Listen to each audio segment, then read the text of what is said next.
ஸ்ரீமன் நாராயணா, தாங்களா எங்கள் குலத்தில் வந்து அவதரித்தீர்கள்? தங்களை யாரென்று உணராமல் உங்களை பலவாறு துன்புறுத்தி இருக்கிறோம். ஒரு சிறு குழந்தையை கண்டிப்பது போல் கண்டித்து இருக்கிறோம். எங்களை தாங்கள் மன்னித்தருள வேண்டும் நாராயணா, மன்னித்தருள வேண்டும்.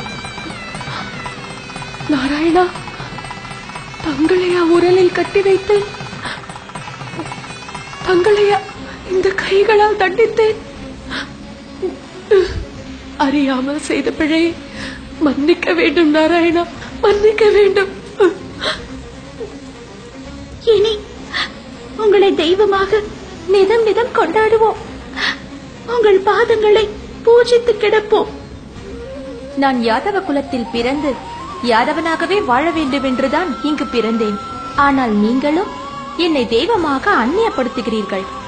இவ்வாறு உங்களிடமிருந்து பிரித்து என்னை தெய்வமாக வணங்கினால் நான் இப்பொழுதே கோகுலத்தை விட்டு சென்று விடுவேன். நான் உங்களில் ஒருவனாக யாதவனாக வாழவே விரும்புகிறேன். உங்கள் விருப்பப்படியே நடக்கட்டும். நீங்கள் எங்களுடன் வாழ்வதையே நாங்களும் விரும்புகிறோம். அதனால் நீங்கள் எங்களை விட்டு செல்லவே கூடாது. ஆம்